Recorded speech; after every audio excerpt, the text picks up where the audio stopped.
اعوذ باللہ من الشیطان الرجیم، بسم اللہ الرحمن الرحیم۔ اینڈ آف ٹائمز، آخر الزمان۔ قرآن شریف کو پڑھنا اور ہر لفظ کو سمجھنا ہم پہ لازم ہے، لیکن قیامت کی نشانیوں میں سے ایک یہ بھی ہے کہ لوگ اپنی آوازوں کو دوران تلاوت یا خوشی و غمی کی محفلوں میں اس طرح بدلا کریں گے، خوبصورت بنایا کریں گے کہ اس سے دولت کما سکیں۔ حضرت عمران بن حسین رضی اللہ عنہ سے روایت ہے کہ رسول اللہ صلی اللہ علیہ وآلہ وسلم نے فرمایا کہ جو کوئی قرآن پڑھے اسے چاہیے کہ اللہ تعالیٰ سے سوال کرے۔ بے شک ایسی قوم آئے گی جو قرآن پڑھ کر لوگوں سے اس پر اجرت طلب کیا کرے گی۔ آپ صلی اللہ علیہ وآلہ وسلم نے اس پہ شدید صدمے کا اظہار کیا۔ ذرا غور فرمائیے کہ صدیوں پہلے رسول اللہ صلی اللہ علیہ وآلہ وسلم کیا فرما رہے تھے۔ آج ہم اپنے پیاروں اور قریب ترین رشتہ داروں کے ایصال ثواب کے لیے ان مدارس سے طلبہ کو طلب نہیں کرتے جنہیں عام زندگی میں ہم حقارہ سے دیکھتے ہیں، اور کیا اس کے لیے ہم اجرت نہیں دیتے، انہیں کبھی رقم یا کبھی دیگوں کے کھانے کی صورت۔ ایک اور حدیث سے متفقہ علیہ ہے، یعنی اسے صحیح بخاری و مسلم دونوں نے روایت کیا ہے، جبکہ اس سلسلے میں انجیل کی کتاب دانیال میں بھی روایت موجود ہے کہ رسول اللہ صلی اللہ علیہ وآلہ وسلم نے فرمایا کہ قسم اس ذات کی جس کے قبضے میں میری جان ہے کہ زمانے باہم قریب ہوں گے، علم اٹھا لیا جائے گا، فتنوں کا ظہور ہوگا اور حرج کی کثرت ہوگی۔ صحابہ کرام نے پوچھا کہ یا رسول اللہ یہ حرج کیا ہے؟ تو فرمایا قتل و غارت۔ گزرے 1400 سال کی تاریخ کا جائزہ لیں اور اس میں وبا ہوتی جنگوں کا مطالعہ کریں تو پتہ چلتا ہے کہ وہ کسی ایک خطے، علاقے یا ریاست تک محدود ہوا کرتی تھیں، لیکن گزرے 100 سال کے دوران ہم نے وہ جنگیں دیکھی جنہوں نے پوری دنیا کے سیاسی، معاشی اور سماجی نظام کو تہس نہس کر کے رکھ دیا۔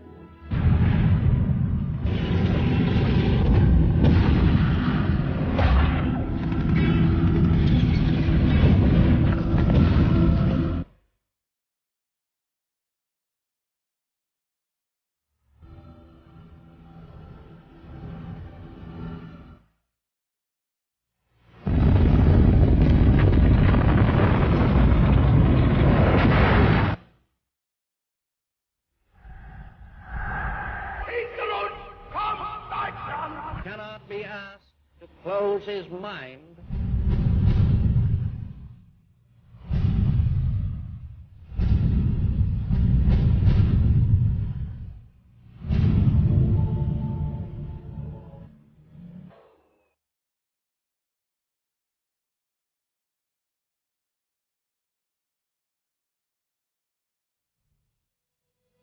جنگ عظیم اول کے دوران 2 کروڑ انسان لقمہ اجل بنے، جبکہ دوسری عالمی جنگ کے دوران یہ تعداد 5 کروڑ سے بڑھ گئی۔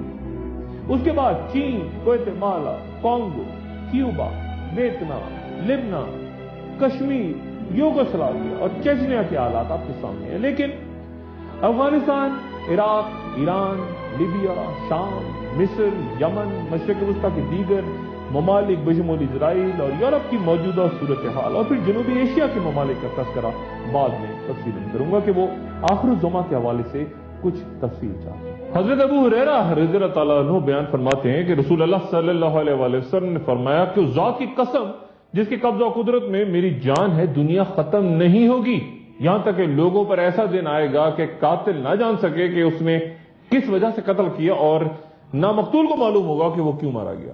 آپ صلی اللہ علیہ وآلہ وسلم سے پوچھا گیا کہ ایسا کیسے ہوگا؟ تو آپ صلی اللہ علیہ وآلہ وسلم نے فرمایا کہ بکثرت خونریزی ہوگی اور قاتل و مقتول دونوں جہنم کا رزق بنیں گے۔ ہمارے دور کی جو علامات ظاہر ہو رہی ہیں ان میں سے ایک کا ذکر حدیث میں اس طرح سے ہے۔ حضرت انس بن مالک رضی اللہ تعالیٰ عنہ سے روایت ہے کہ رسول اللہ صلی اللہ علیہ وآلہ وسلم نے فرمایا کہ اچانک موت کثرت سے واقع ہوگی۔ نہ کہانی اچانک اموات، یعنی اچانک دل کا دورہ، حرکت قلب بند ہو جانا، دماغ کی شریان پھٹ جانا یا پھر کوئی حادثہ۔ پہلے زمانوں میں انسان عموماً ایک مخصوص مدت کے بعد کمزوری اور پھر بیماریوں کا شکار ہوا کرتے تھے اور پھر اپنی زندگی کے اختتام کی خود تیاریاں شروع کرتے تھے۔ زیادہ تر معاملات میں سمجھا جاتا تھا کہ یہ مرض الموت ہے۔ اہل و عیال یا کاروبار سے متعلق اہم فیصلے، وصیت، عبادات کی طرف رغبت اور اپنے گناہوں کی مغفرت، زندگی میں کیے گئے جو بھی غلط کیا ان کا کفارہ ادا کرنے کی کوشش، اگر کسی کا قرض ہے تو حساب چکتا کرنے کی آرزو، بچوں کی شادیاں، تعلیم وغیرہ سے فراغت کی جستجو، پھر اہل خانہ کو الوداع کہہ کے کلمہ توحید کے ورد کے ساتھ دنیا سے رخت سفر باندھنے کی تیاری۔ زیادہ تر زندگی کا خاتمہ اسی طرح ہوا کرتا تھا، لیکن اب ایک اچھا خاصا انسان، بالکل صحت مند، کوئی بیماری نہیں، کوئی تکلیف نہیں، اور اچانک اس کے انتقال کی خبر سنتے ہیں۔ یہ قیامت کی علامات متوسطہ میں سے ایک ہے، یعنی وہ جو 1400 سال پہلے بیان ہوا اس وقت ہمارے گرد ہو رہا ہے۔ ایک وقفہ، اور وقفے کے بعد دوبارہ حاضر ہوتا ہے۔ خوش آمدید۔ جزیرہ نما عرب کے جنوب میں ربیع العالی اور حضر الموت کے علاقوں کے درمیان ایک خلاف نامی علاقہ ہے۔ خلاف کے لفظی معنی ہے ریت کے بڑے بڑے ٹیلے۔ 6500 سال قبل مسیح یہاں قدیم قبیلہ عاد آباد تھا۔ تاریخ عرب انہیں عرب بائدہ یعنی مٹ جانے والے عربوں کے عنوان سے یاد رکھتی ہے۔ یہ شاندار تمدن رکھتی قوم تھی، اور اسے قرآن میں من بعد نوح قوم کہہ کے یاد کیا گیا ہے، یعنی حضرت نوح علیہ السلام کے بعد کی قوم۔ یہ علاقہ جو آج ایک وسیع اور ویران ریگستان ہے، اور جس کے اندر داخل ہونے سے ہی لوگ بتاتے ہیں ہزاروں سال پہلے یہ ایک سرسبز و شاداب زمین ہوا کرتی تھی، جس کے مرد تنومند اور قوی ہیکل ہوا کرتے تھے۔ یہ حضرت نوح علیہ السلام کے بیٹے سام کی نسل سے تھے، کیونکہ جب طوفان کے بعد حضرت نوح علیہ السلام کو نوید ملی کہ اے نوح کشتی سے باہر آ جاؤ، تو آپ کی عمر 600 سال ہو چکی تھی۔ 1500 دن کے بعد آپ اپنے ساتھیوں اور جانوروں کے جوڑوں کے ساتھ خشکی پہ اترے، اور زمین کو دوبارہ بسانے کا خیال آیا تو دنیا کے 3 حصوں کو اپنے 3 بیٹوں کے حوالے اس طرح کیا کہ بیٹے حام کو دریا نیل کا علاقہ، بیٹے یافت کو دریائے میسون، جبکہ بیٹے سام کو زمین کا وسطی علاقہ دے دیا، جن کی اولادوں کو بعد میں تمام اقوام پہ غلبہ حاصل ہوا۔ حضرت نوح علیہ السلام کی وفات کے 450 سال بعد سام کی نسل سے قوم عاد نے جنم لیا۔ روح زمین پر ایسی کوئی قداور قوم پیدا نہ ہوئی، اور پھر یہ طاقت کے نشے میں مست گناہوں اور بدکاریوں کی تمام حدود عبور کرتے چلے گئے۔ غرور سے ان کی گردنیں اکڑ گئیں، اور انہیں ناز تھا کہ یہ نوح علیہ السلام کے خلیفہ ہیں، اور تبھی ایسا گھمنڈ کہ رفتہ رفتہ یہ بھولتے چلے گئے کہ اسی گمراہی کے سبب تو قوم نوح پہ عذاب الہی نازل ہوا تھا۔ اس طرح کے تمام دروازے جب بند ہو گئے اور پوری قومی گناہوں کی دلدل میں دھنسنے لگی، تو اللہ تعالیٰ نے ہود علیہ السلام کو ان کی ہدایت کا ذمہ سونپا، جو کہ حضرت نوح علیہ السلام کے پڑپوتے عاد بن ارم کے گھرانے سے نسبت رکھتے تھے۔ حضرت ابن عباس رضی اللہ تعالیٰ عنہ سے روایت ہے کہ ہود علیہ السلام عربی بولنے والے پہلے شخص تھے۔ طاقت کے نشے میں چور اس قوم نے حتار کے نام سے ایک بت بھی بنا رکھا تھا، اور روز روز کی نصیحتوں سے تنگ آ کے قوم کے دراز طاقتور لوگ جمع ہوئے، اور انہوں نے پیغمبر ہود علیہ السلام سے کہا کہ اب ہم مزید سننا نہیں چاہتے، اگر تم اپنے قول میں اتنا ہی سچے ہو تو جلد عذاب لے کے آ جاؤ تاکہ ہمارا تمہارا قصہ ہی پاک ہو جائے۔ حضرت ہود علیہ السلام نے کہا کہ اگر میری تمہارے پاس یہی جواب ہے تو بسم اللہ، اب تم بھی انتظار کرو اور میں بھی کرتا ہوں۔ اور پھر قانون جزا سے پہلے شدید خوش سالی نے علاقے میں ڈیڑا ڈالا۔ ہود علیہ السلام نے پھر تنبیہ کی کہ اب بھی اگر ایمان لے آئے تو شاید بچ جاؤ، لیکن قوم کے مقدر میں ہلاکت لکھی جا چکی تھی، جیسا کہ ارشاد باری تعالیٰ ہوا، چنانچہ انہوں نے ہود علیہ السلام کو جھٹلایا اور ہم نے انہیں ہلاک کر ڈالا۔ بلا شبہ اس واقعے میں بڑی نشانی ہے، لیکن اکثر لوگ ایمان نہیں لاتے۔ بے شک تیرا رب ہی غالب نہایت رحم والا ہے۔ ایک تیز آندھی چلی جس کا عذاب مسلسل 7 راتیں اور 8 دن جاری رہا۔ ہوا کے تیز اور تند طوفان نے قوم عاد کو تہوبالا کر کے اس طرح اٹھا کے پٹخا کہ ان کے جسم ریزہ ریزہ اور ہڈیاں چور چور ہو گئی۔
طاقت خیز آندھی ایسی تھی کہ انسانوں کو پہلے فضا میں بلند کرتی اور پھر اوندے منہ پٹکتی تھی، اور پھر کبھی ہیکل انسان اس طرح بے حس و حرکت پڑے تھے جس طرح طوفانوں کے بعد تنا ہوا درخت بے جان ہو کے گر جاتا ہے۔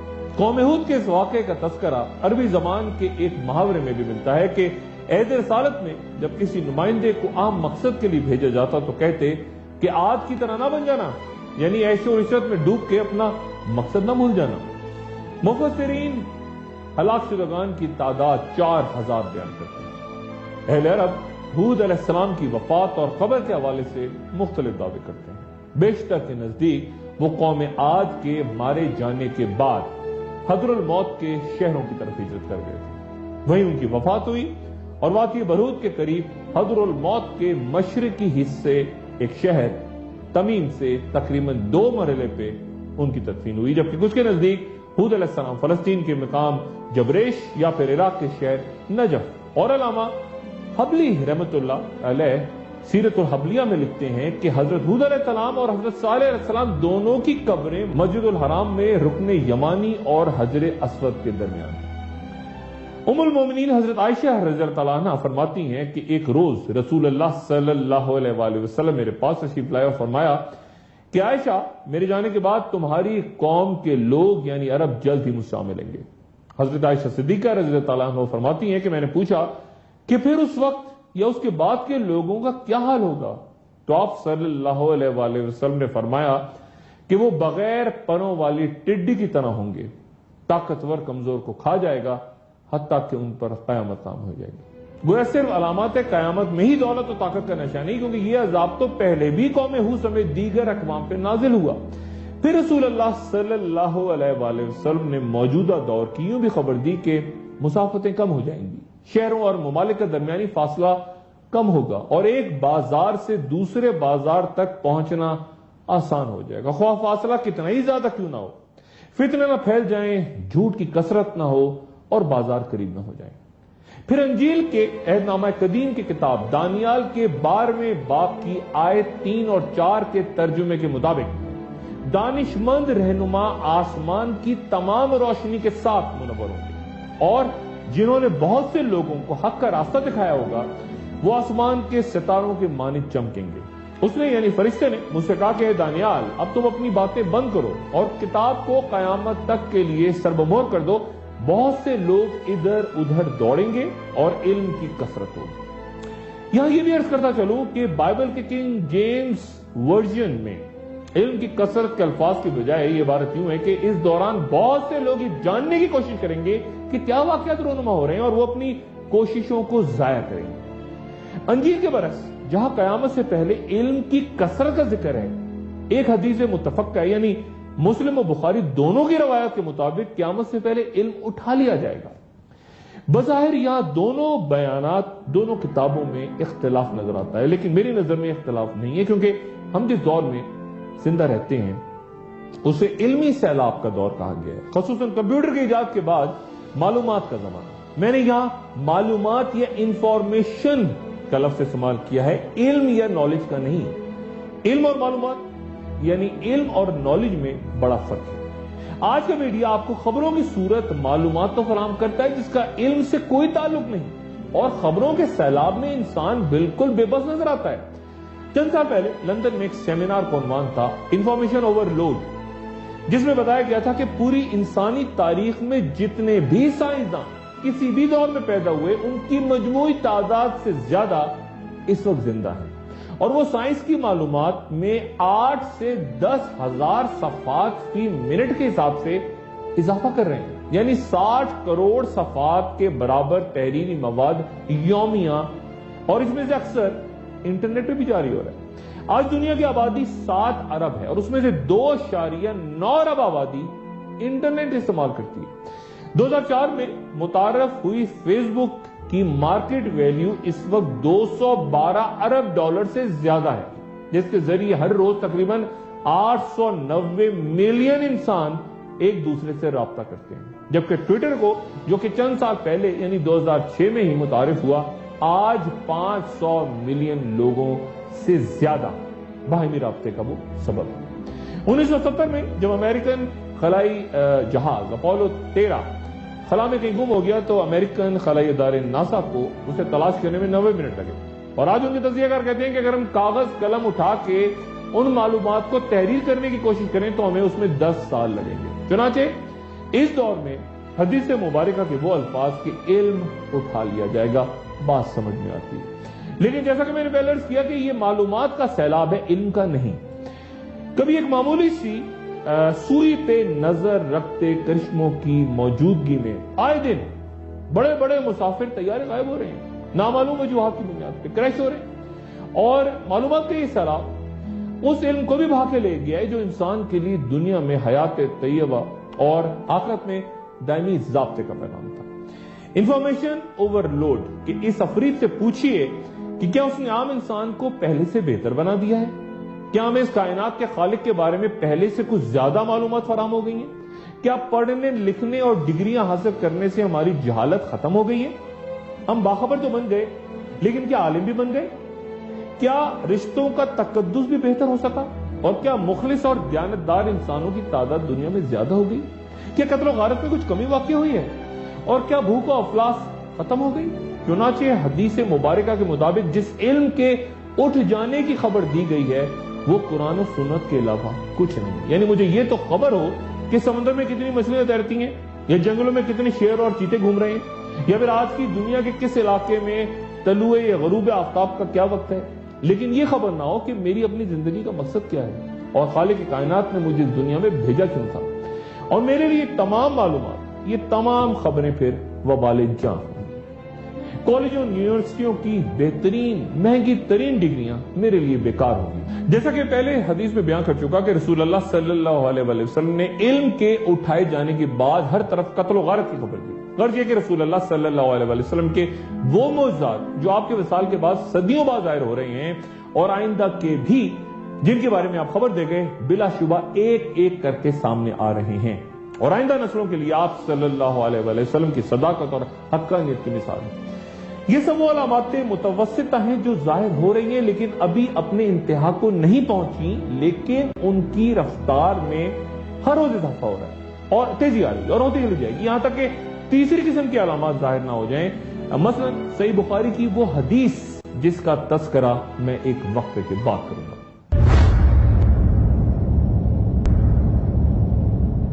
خوش آمدید، غور فرمائیے۔ صحیح بخاری کے مطابق رسول اللہ صلی اللہ علیہ وآلہ وسلم نے فرمایا کہ جب معاملات نااہل لوگوں کے حوالے ہونے لگے تو قیامت کا انتظار کرو۔ خود غرضی اور لالچ معاشرے میں عام ہوں گے، رشوت تحائف کی شکل اختیار کر لے گی۔ مزید علامات کچھ یوں بیان ہوتی ہیں کہ اہل مسجد آپس میں لڑیں گے اور وہاں کوئی نماز پڑھانے والا نہیں ملے گا، صرف جان پہچان کے لوگوں کو سلام کیا جائے گا۔ اور پھر وہ صحیح حدیث جسے طبرانی نے ابو امیہ اجمی سے روایت کیا ہے کہ آپ صلی اللہ علیہ وآلہ وسلم نے فرمایا کہ قیامت کی علامتوں میں سے ایک کم عمر لوگوں کے ہاں علم کی تلاش ہے۔ اس حدیث کا مفہوم یہ ہے کہ ان لوگوں سے دینی مسائل پوچھے جائیں گے جن کو علم پہ قدرت نہیں، اور جو خود گمراہ ہوں گے اور دوسروں کو بھی بھٹکائیں گے۔ اور پھر یہ بھی فرمایا کہ احمق شان سے مجلس میں بیٹھا کریں گے۔ ایک اور صحیح حدیث میں حضرت ابو داؤد رحمۃ اللہ علیہ سے روایت ہے کہ رسول اللہ صلی اللہ علیہ وسلم نے فرمایا کہ آخری زمانے میں لوگ کبوتر کے بوٹے کی طرح سیاہ خضاب لگایا کریں گے اور وہ جنت کی خوشبو نہ سونگھ پائیں گے۔ مرد عورتوں کے اور عورتیں مردوں کے روپ دھارا کریں گی۔ بخاری میں ہی ابن مالک اشعری سے رسول اللہ صلی اللہ علیہ وسلم کا فرمان روایت ہے کہ میری امت میں کچھ لوگ ہوں گے جو ریشم، مینوشی اور گانے بجانے کو حلال سمجھیں گے۔ حضرت انس بن مالک رضی اللہ عنہ سے روایت ہے کہ رسول اللہ صلی اللہ علیہ وسلم نے فرمایا کہ زنا پھیل جائے گا، مرد کم اور عورتیں زیادہ ہو جائیں گی۔ آپ میں سے اکثر نے بحر مردار یا ڈیڈ سی کا نام سنا ہوگا، اور ممکن ہے اس علاقے میں کچھ لوگوں نے سفر بھی کیا ہو۔ یہ دراصل ایک نمک کی جھیل ہے جو مشرق میں اردن اور مغرب میں اسرائیل کے ساتھ وجود رکھتی ہے۔ اس کا پانی 34% نمکین، یعنی دنیا کی کسی بھی سمندر، دریا یا جھیل سے زیادہ نمک رکھتا ہے۔ اس لیے اس پانی میں زندگی ناممکن ہے، نہ کوئی مچھلی اور نہ کوئی اور سمندری مخلوق وہاں رہ سکتی ہے۔ یہ پانی ان کے لیے زہر ہے۔ اسی لیے اسے بحر مردار یا عربی میں بحر المیت بھی کہتے ہیں۔ اس جھیل کے جنوب میں وہ علاقہ ہے جہاں ایک دور میں سادون اور آمورا سمیت 5 بستیاں تھیں۔ انجیل کے مطابق یہاں آباد قوم سادون کو اپنا صدر مقام قرار دیتی تھی۔ یہ تمام علاقہ جہاں بحر مردار نظر آتا ہے، یہاں وہ بستیاں آباد تھیں جنہیں جدید سائنسی ریسرچ کے مطابق 2000 سال قبل مسیح ایک بھیانک زلزلے نے آ کے تمام علاقے کے ساتھ ملا دیا۔ حضرت لوط علیہ السلام کا ذکر قرآن شریف میں 72 مقامات پہ آیا ہے۔ آپ حضرت ابراہیم علیہ السلام کے بھتیجے تھے اور ان کے ساتھ حضرت لوط علیہ السلام نے جنوبی عراق سے ہجرت کی تھی۔ ابراہیم علیہ السلام اور لوط علیہ السلام دونوں کا اصل وطن عراق کے شہر بصرہ کے نزدیک بابل کی وہ بستی تھی جس کا ذکر سورہ بقرہ میں آیا۔ ہجرت کے وقت لوط علیہ السلام کی بیوی بھی ان کے ساتھ تھی، اور یہ خاندان جب مصر پہنچا تو وہاں چرواہے بادشاہوں کا دور تھا۔ حالات ناسازگار ہوئے تو حضرت ابراہیم علیہ السلام فلسطین کی جانب نکل گئے اور بھتیجے لوط علیہ السلام سدون کی وادی کی طرف چلے گئے، جہاں کے باشندے اغلام بازی سمیت دیگر بدترین گناہوں میں اس طرح مبتلا تھے کہ اس فعل کا نام ہی سدومیت یا سوڈومی پڑ گیا۔ چنانچہ لوط علیہ السلام نے لوگوں کو اس بدفعلی سے منع کرتے ہوئے اس طرح آواز فرمایا، اے میری قوم، تم وہ بے حیائی کرتے ہو جو تم سے پہلے دنیا میں کسی نے نہ کی تھی۔ تم تو عورتیں چھوڑ کے مردوں کے پاس جاتے ہو، تم تو حد سے گزر گئے۔ لوط علیہ السلام کے اس پیغام پر قوم نے انہیں انتہائی بے حیائی کا مظاہرہ کرتے بستی سے ہی نکل جانے کا کہا، قرآن کی زبان میں، اور اس کی قوم کا کچھ جواب نہ تھا مگر یہ کہنا تھا کہ ان کو اپنی بستی سے نکال دو، یہ لوگ تو پاکیزگی چاہتے ہیں۔ جب لوط علیہ السلام نے مزید تلقین شروع کی تو قوم غصے سے بھڑک اٹھی اور کہا کہ اے لوط، اب یہ نصیحتیں بند کرو، اور اگر سچے ہو تو پھر وہ عذاب لا کے دکھاؤ جس کا تذکرہ تم کر کے بار بار ہمیں ڈراتے ہو۔ اہل سدوم کے ساتھ لوط علیہ السلام کے مذاکرات جاری تھے کہ عذاب کے فرشتے 2 حسین و جمیل لڑکوں کی صورت لوط علیہ السلام کے گھر پہنچے تو قوم نے لوط علیہ السلام کے مکان پہ ہی چڑھائی کر دی۔ قوم دروازوں پہ پتھر برسانے لگی کہ ان لڑکوں کو ہمارے حوالے کرو، اور جب دروازہ ٹوٹ گیا تو حضرت جبرائیل علیہ السلام کے حکم سے لوط علیہ السلام اپنے خاندان سمیت وہاں سے نکل گئے۔ ان کی بیوی نے ساتھ جانے سے انکار کر دیا، اور پھر آخر شب ایک بہت ہی ہیبت ناک چیخ نے اہل سدوم کو تہو بالا کر کے پوری بستی کا تختہ اٹھا کے اس پر پتھروں کی بارش کر دی۔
حضرت لوط علیہ السلام نے جب ایک قریبی علاقے کی پہاڑی سے طلوع آفتاب کے بعد اپنی بستی یعنی سدوم شہر کی طرف دیکھا تو وہاں ہلاکت و بربادی کے نشانات کے علاوہ کچھ نہ تھا۔ پتھروں کی بارش کے دوران ہر شخص پہ وہ پتھر گرا جس پہ اس شخص کا نام لکھا تھا، اور یہ پتھر اس کثرت سے برسے کہ پوری بستی ان سیاہ جلے ہوئے پتھروں سے ڈھک گئی، اور یہ پتھر آج بھی وہاں موجود ہے۔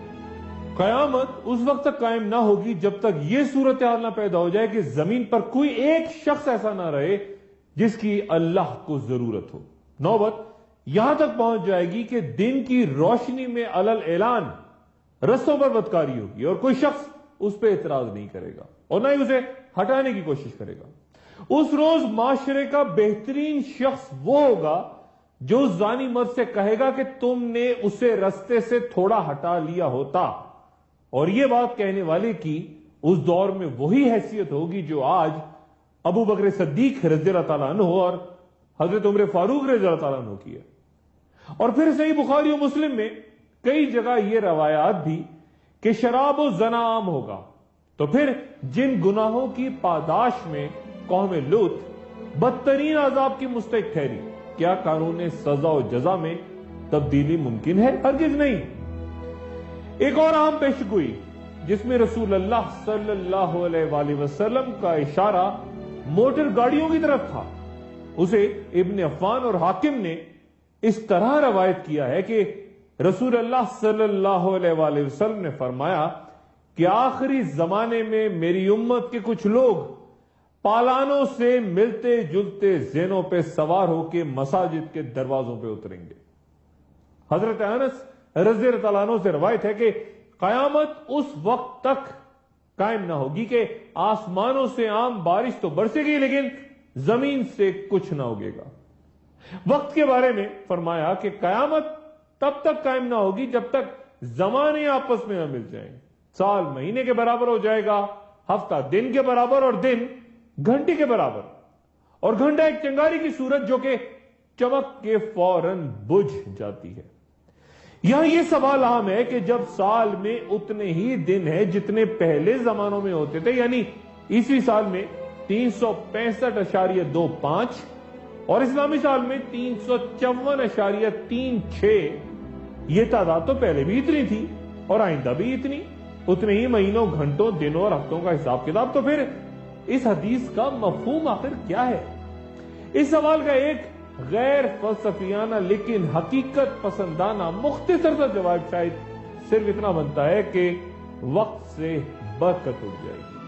برکت وہ شے ہے کہ اگر کسی بھی جگہ موجود ہو تو فوائد کئی گنا بڑھ جاتے ہیں، اور اگر یہ برکت وقت میں آ جائے تو تھوڑے سے وقت میں صدیوں کا کام ہو جاتا ہے. یہ برکت مال میں آ جائے تو چند 100 روپوں میں ہزاروں کا کام نکل آتا ہے. برکت ہو تو ایک پلیٹ کھانا بہت سو کے لیے کافی، اور اگر نہ ہو تو تمام دسترخواں بھرا ہونے کے باوجود لوگ بھوکے رہ جاتے ہیں.